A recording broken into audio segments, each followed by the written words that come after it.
Okay. Last time we started our introduction on colligative properties of solutions, and we saw that these are properties that depend on the amount of non-volatile solute that is present in solution. We looked at a couple of them, that is vapor pressure lowering of the solvent and the boiling point elevation of the solution. In this session, I want us to look at freezing point depression of the solution and osmotic pressure of the solution. In places where they experience winter, seeing a track like this, sprinkling some solution on the rods is commonplace. After sprinkling of this salt solution, the ice on the rods usually melts and the rods are clear to use safely. Now, the rationale behind this sprinkling of the icy rods with particular salt, which is mostly either solution of sodium chloride or calcium chloride, is because the presence of this solution or the presence of the solute in water usually lowers its freezing point. So this essentially is a good example of the application of freezing point depression. When the freezing point of water on the rods is lower, then at existing low temperatures, the water on the rods will be liquid. So you'll have no ice on the rods. So if you come to this phase diagram of water, and we saw that these solid lines are for pure water and the dashed lines are for the solution. So the freezing point of water is at a particular temperature here, okay? Freezing point of water, and that of the solution is at a temperature that is lower than that of pure water. So this shows clearly that there's a depression in the freezing point of a solution compared to that of the pure solvent. So the difference between the two freezing points is referred to as the delta TF, okay? And this delta TF essentially is the difference between the temperature of a freezing point of pure water, of pure solvent, and the freezing point of the solution. This particular freezing point depression has been found to be directly proportional to the molality of the solution.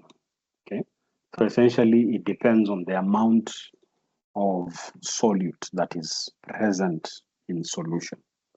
So if you remove the proportionality symbol, you get a constant Kf, which is referred to as the molar freezing point depression constant, and its units are in degrees Celsius per molar. Okay. Now you notice that just as in the case of boiling point elevation, the concentration unit that we are using for the solution here is molality. And this is because in freezing, there is changing in temperature. And we saw that changes in temperature affects some concentration units like molarity, but molality is not affected. So therefore it is the fitting It's the fitting concentration unit in this application. So here we have a list of a few solvents and their freezing points at 1 atmosphere. And also we have the freezing point depression constants of these solvents. So the freezing point of water at 1 atmosphere is 0 degrees Celsius, and the freezing point depression constant is 1.86 degrees Celsius per molar. And also for the other solvents have been indicated. So one may ask themselves, why is it that the freezing point of a solution is depressed compared to that of the solvent? So we have to consider what is happening to the liquid when you're freezing it from the liquid state to the solid state. Okay. So in the liquid, you have the molecules in the liquid, although they have some cohesive forces, but they're still able to move around a bit. So they have some energy in them. So in freezing a liquid, what is happening is that there is some energy that is drawn or removed from the system, okay? Such that now you end up with the particles being at fixed positions, not as energetic as they were in the liquid state. So this particular removal of energy from the system is usually observed as lowering in the temperature. So we can say that the particles or the molecules within the liquid state usually have some kinetic energy, and the reduction in their energy is observed in terms of the temperature. So it is directly proportional to the observed temperature for the system. Okay? Now, when you consider when you have solid solute particles, okay?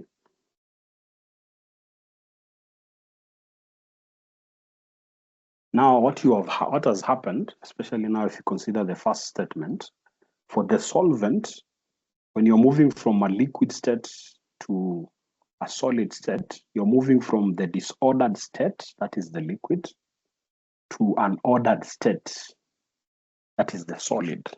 Okay. Now, when you introduce solute particles in the system, what you're doing essentially is you're increasing the disorder. Okay.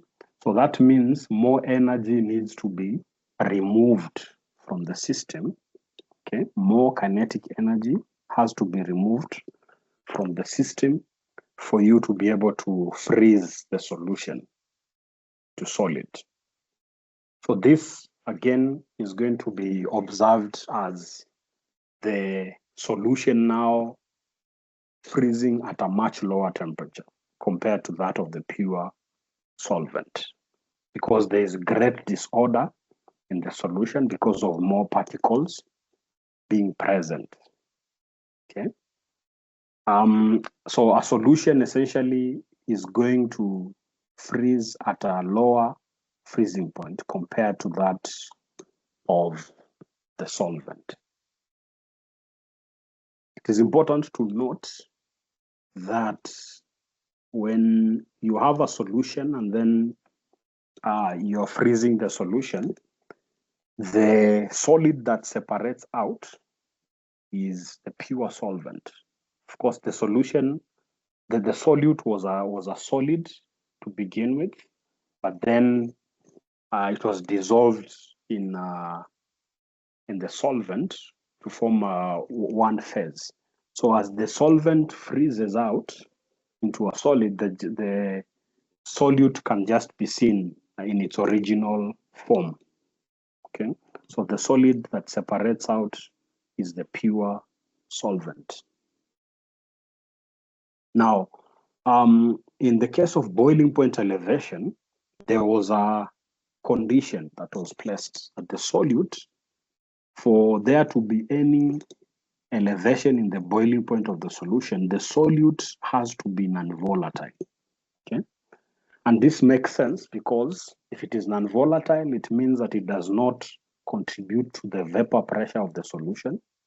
Therefore, for a solution, if the solute does not contribute to the vapor pressure of the solution, then the solution will have to be heated further for it to attain a vapor pressure that is equivalent to the external pressure for the solution to start boiling. But in the case of freezing point depression, no such restriction applies.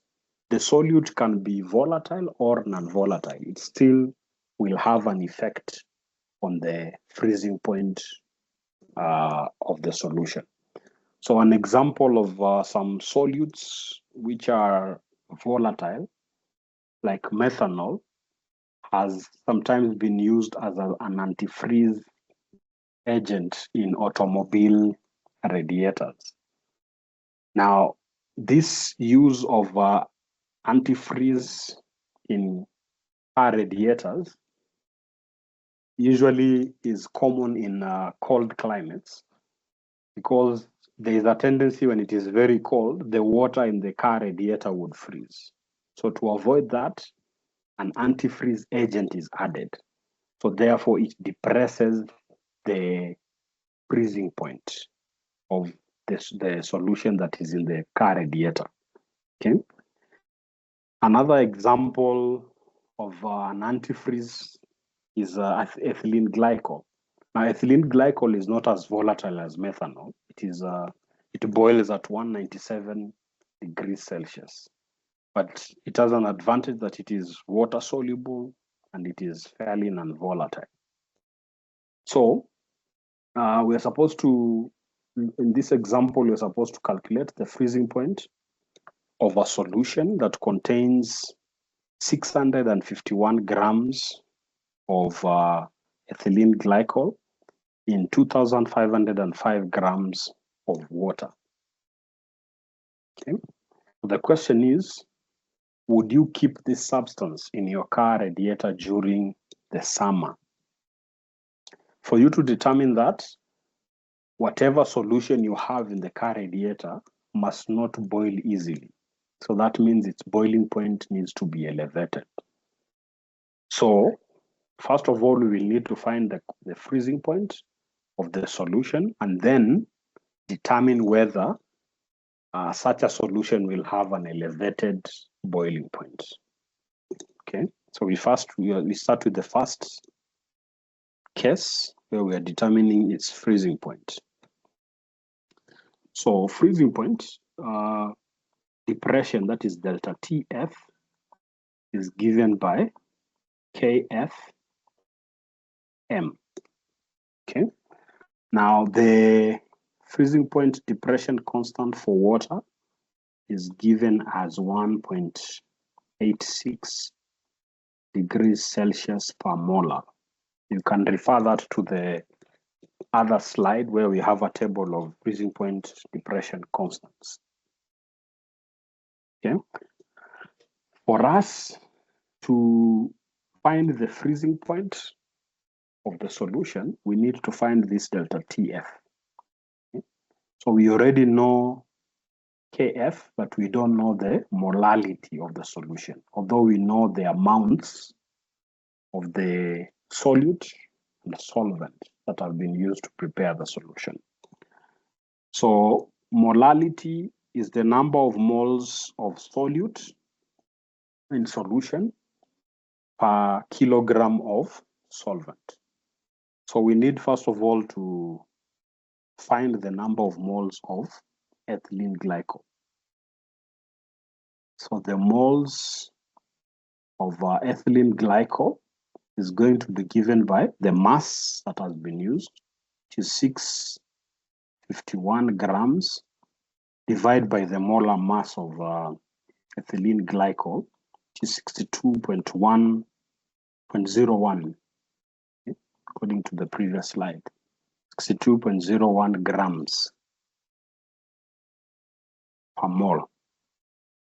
Okay, so this, when you do the calculation, you'll see that this gives you the number of moles to be 10.5 moles.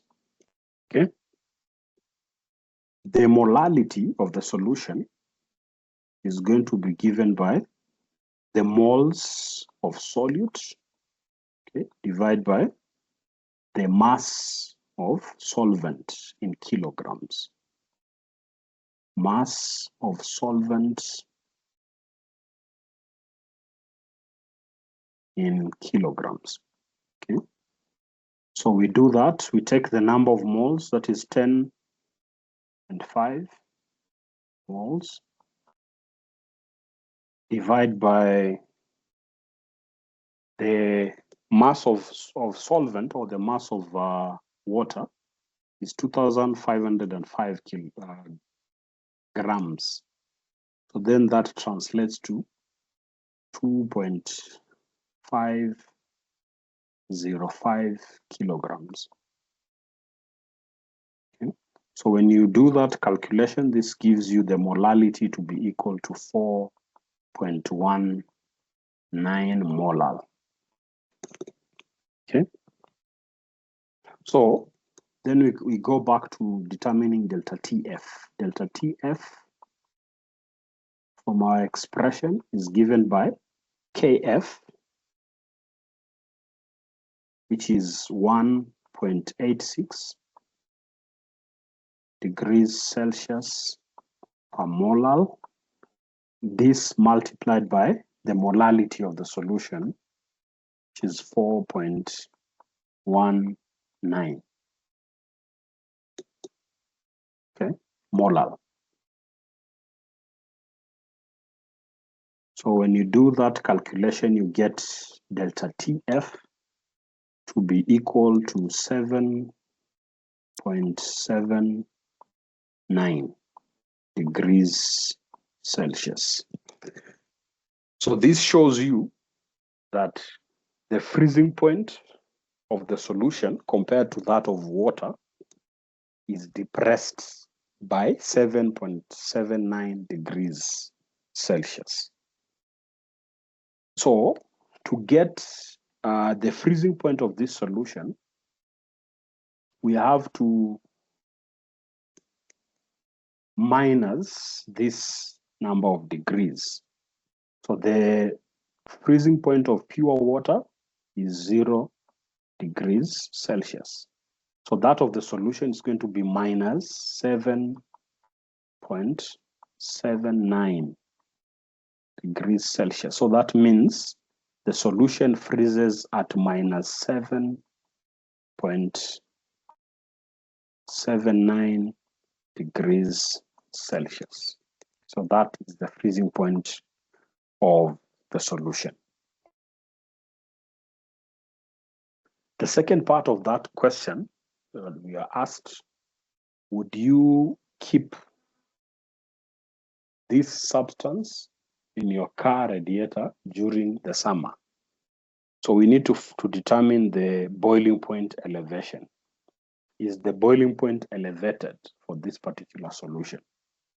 So we find the boiling point elevation, which is given by delta TB equals to KBM. Okay, so we know the KB of water from the table in the previous slides, which is 0.52 degrees Celsius per molar. and then multiplied by the molality of the solution, which is the same as what we have determined, which is 4.19. 4.19 molar. So when you multiply the two, we get the boiling point elevation as 2.2 degrees Celsius. So the boiling point of pure water is usually 100 degrees Celsius. So plus the boiling point elevation, okay, you get the boiling point of this solution is 102.2 degrees Celsius. So the fact that this particular boiling point of this solution is elevated, it means that it will not boil easily during summer when the temperatures are very high. Okay, so that means it can still be left in the car radiator because during summer, that is, because it will prevent the solution from boiling at the high temperatures of summer.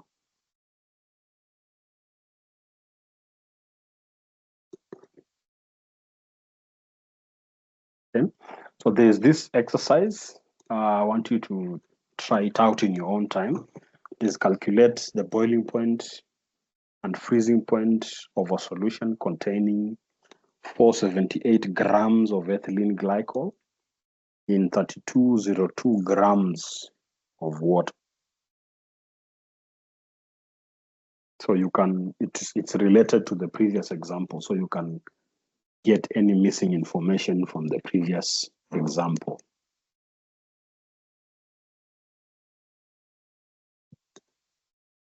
The next colligative property that I want us to look at is osmotic pressure. Now, osmotic pressure comes from osmosis, which is not a very new phenomenon for you because you have encountered it in basic science and in many biological processes. So osmosis from basic science is the selective passage of solvent molecules through a porous membrane from a dilute solution to a more concentrated solution.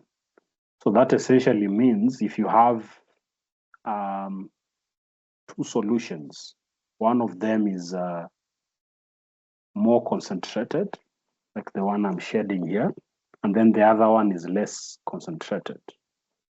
So what happens is if they're separated by a permeable membrane, this particular membrane is selective to the solvent molecules. So solvent molecules will move from the dilute side to the more concentrated side. This is a very important phenomenon, and as we will see in the next couple of slides, it has been observed and it's also been applied to biological and chemical processes. Now, the osmotic pressure derived from this of a solution is the pressure required to stop osmosis. Okay, so naturally, solvent molecules move from the dilute solution to the concentrated solution. This will only continue up to a certain point, where now the solution develops a certain pressure which stops osmosis. So this particular movement of solvent molecules here will continue until a point where there is equal pressure that stops these solvent molecules from moving to the concentrated side. So a good example is this diagram that we have here. So we have the pure solvent, okay? And on this other side, we have the solution, a dilute solution for that matter.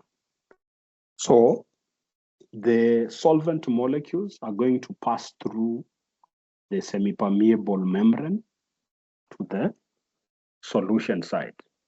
Okay. So at first, these two columns, the levels are the same. But then as the water molecules move towards the solution side, you're going to have this particular column increasing. So remember, this particular column exerts some pressure here. And this pressure is what is called the osmotic pressure. So this particular column will increase until it reaches a certain level where it is constant. So at that point, there is no more osmosis taking place. Osmotic pressure in this case will be the difference between the two columns, the column on the solvent side and the column on the solution side. So that difference gives us the osmotic pressure of the solution. It is the pressure of the solution that stops the osmosis from taking place. So different concentrations of solutions will have different osmotic pressures. And osmotic pressure therefore is synonymous to the measurement of the concentration of the particular solution. This is something I will skip, but just an illustration of osmotic pressure, where you have a net transfer of solvent from one side to another. So osmotic pressure is given by this expression, that is pi equals to mRT, where m is the molarity of the solution, R is the gas constant, and in this case, the value that we use is 0.0821 liter atmosphere per Kelvin mole.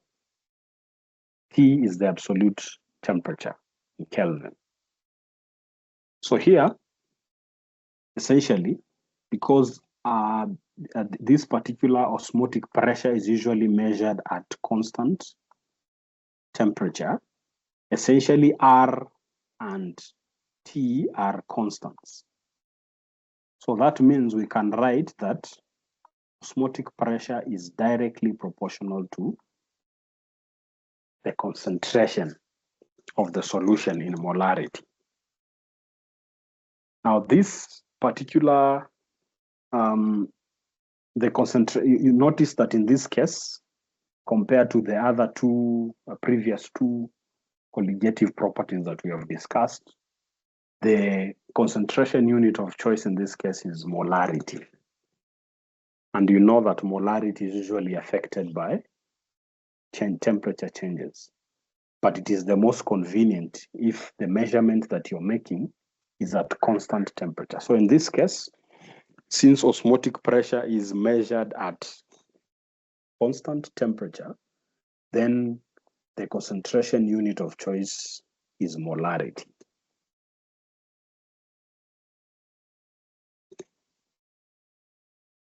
So from this particular expression that we have looked at here, we can see that the osmotic pressure of a particular solution depends on the amount of solute that is present in solution. And this is the same for the other two colligative properties that we have looked at. They are directly proportional to the amount of solute that is present in solution.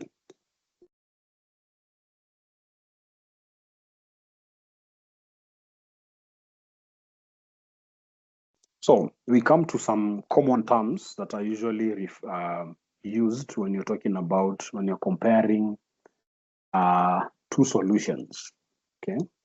So if you have two solutions that have equal concentration, it means that they have the same osmotic pressure. So therefore, we refer to them as isotonic, okay?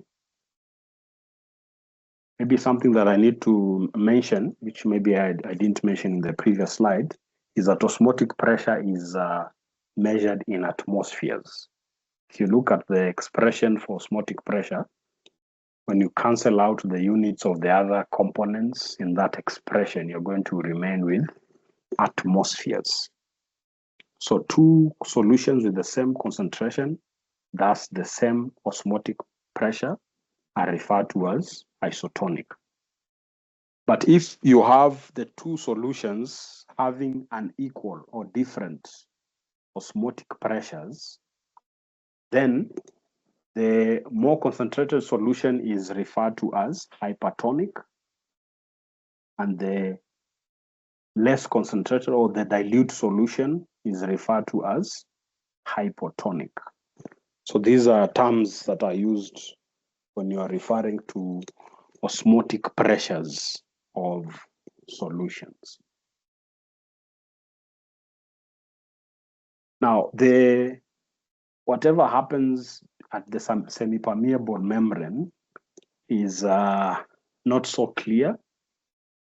There are just a couple of explanations that are used to explain what happens. Why is it that solvent molecules are going through that membrane and not solute molecules?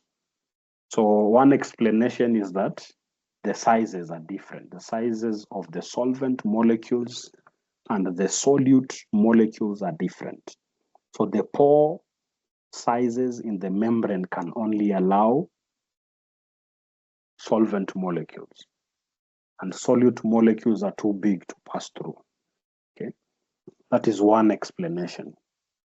Another explanation is the solubility of the different molecules in the membrane. So the explanation is that it could be that the solvent molecules, or the solvent is more soluble in the membrane, so therefore it can pass through, compared to solute molecules which are not as soluble in the membrane. So those are the two explanations that try to that attempt to explain the passage of solvent molecules and the non-passage of solute molecules. Now, osmotic pressure, just like the other colligative properties, has been observed or applied. So it finds some important applications. One of the common or important application is hemolysis of red blood cells. So you want to study the contents of the red blood cells, and for you to do that, you need to burst the cell walls, okay, for you to be able to have the contents and study them. So for that to happen, the red blood cells are usually put in what we call a hypotonic solution. So that is this case. They're put in a hypotonic solution, meaning they're put in a solution that is it's a dilute solution. So that means solvent molecules are going to move from that dilute solution through the cell walls into the cell. So therefore, the cell is going to balloon, like this case, what we have here. It's going to increase in size or bulge. And this increases until a certain point where the cell walls burst and the contents are let out, and therefore they can be studied. So this is the case of hemolysis. Another application of osmotic pressure is in the case of home preserving of jam and jelly. So jam and jelly usually have a high concentration of sugars. Okay, so that means if you're considering them in terms of the concentration of the solute, they are hypertonic. Okay, Now, any bacteria that finds its way into this jam or jelly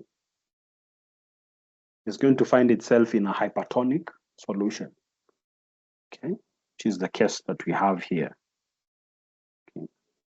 So in a hypertonic solution, what happens? It means now the contents of the bacterial cell are less concentrated compared to the solution in which they find themselves. So therefore, solvent molecules are going to leave the cell, and the cell is going to shrink, like what you see here. Okay, and as a result, they are killed. So this is an application of preserving of jam and jelly, and also honey. Honey is also another example, and that explains why sometimes honey is used for if someone has a sore throat, then you can take some honey. That means you're subjecting the microorganisms to a hypertonic solution. So therefore, they end up dying as a result. Another example or another application of osmotic pressure is transporting water upward plants. Okay, so usually capillary action is one mechanism through which water travels from the roots to the leaves, upper plant. Okay? But this particular capillary action only accounts for a few centimeters of the height that the water covers from the roots going upwards. Okay. For very tall trees like what we have here, if you look at this tree, it's really tall. For you to appreciate the magnitude of its height, look at the person that is at the bottom here. So this is a very tall tree. So capillary action would not explain the traveling of the water from the roots all the way up to the tree top. Okay. So what happens is that in this case, the leaves lose water. So if you consider this as our as the tree top, the leaves at the top of the tree, they're going to lose water. And when they lose water, it means that the concentration of solids in the leaves becomes very high. The concentration increases. So when the concentration of the solids increases, then now what happens is that the adjacent cells, whatever is in the adjacent cells is going to be dilute. Okay? So it has a lower concentration. It is dilute, it's a dilute concentration. So that means via osmosis, water will move from the adjacent cells to those of the leaves. And that also applies to the other adjacent cells. The same process continues. Okay? You have water traveling up that tree from the roots all the way up to the leaves as the leaves are losing water. So osmotic pressure is what now pulls up the water from the roots all the way to the tree top. So those are three applications of osmotic pressure. And this, if you look at this red blood cell that has been put in an isotonic solution, it means it is put in a solution whose concentration is the same as the contents of the cell. Okay, so therefore there is water. Essentially, there's no the net transfer of solvent molecules cancels out. Okay, so therefore the cell does not change as what you can see in this case. what is shown here.